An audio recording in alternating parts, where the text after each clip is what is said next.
ఇప్పుడే మూవీ అయితే committee movie విషయానికి వస్తే కోర్ట్ మూవీ వర్కౌట్ కాదేమనుకున్నా నాకు చాలా అంటే చాలా నచ్చింది ఈ movie. Cinema hero Nani court cinema audio function లో ఒక సవాలైతే ఇసిరిననుకోవచ్చు. కోర్టు సినిమా ఇట్టు కాకపోతే నా ఇట్టు 3 సినిమాకైతే డేటా కూడా రావద్దని నాని అయితే మొఖాన్నే చెప్పిండనుకోవచ్చు. నాని చెప్పినట్టు ఈ మూవీ అయితే ఒక రేంజ్ లో ఉందనుకోవచ్చు. బేసిక్ స్టోరీ విషయానికి వస్తే ఒక ఊళ్ళో ఇద్దరైతే లవ్ చేసుకుంటారు. లవ్ చేసుకున్న సమయంలోనే హీరోయిన్ వాళ్ళ నాన్న అయితే చూస్తాడు.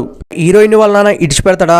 కోర్టు లాయర్ ఇవన్నీ కూడా పగడబందీగా ప్లాన్ చేసి ఉంచుతాడు అనుకోవచ్చు. ఫస్ట్ హాఫ్ వరకు కూడా డీసెంట్ మూవీ చూసినట్టు అనిపించింది. సెకండ్ హాఫ్ లో స్టార్ట్ అయిన కాంచి ఆ కోర్ట్ సీన్స్ కానీ ఇది ఒక మాట ఒక లాజిక్ పాయింట్ తో మాట్లాడటం కానీ హీరో హీరోయిన్ ఏడా ఇడిపోతారు అనే ఒక టెన్షన్ కానీ సెకండ్ హాఫ్ మొత్తం కూడా చాలా ఇంట్రెస్టింగ్ గా సాగిద్ది అనుకోవచ్చు. ఈ మూవీకి స్టోరీ అంత పర్ఫెక్ట్ గా లేకపోయినా డైరెక్టర్ వేరే రేంజ్ లో తీసిననుకోవచ్చు. ఈ మూవీని ప్రతి ఒక్క పాయింట్ ని కూడా చాలా ఇంట్రెస్టింగ్ గా సాగేలాగా అనిపించింది ఈ మూవీ. ఫస్ట్ హాఫ్ లో లవ్ సీన్స్ గానీ కామెడీ సీన్స్ గానీ హైలైట్ గా ఉంటాయి ఈ మూవీకి. సెకండ్ హాఫ్ లో ఎమోషన్స్ తోటి కోర్టులో జరిగే ప్రతి ఒక్క పాయింట్ గానీ చూపెట్టారనుకోవచ్చు director. Screenplay, background music ఇవన్నీ కూడా వేరే లెవెల్లో ఉన్నాయి. ఈ మూవీని అయితే ఫ్యామిలీతో 100% గా వాచించవచ్చు. బ్యాడ్ లాంగ్వేజ్ అయితే ఏం లేదు.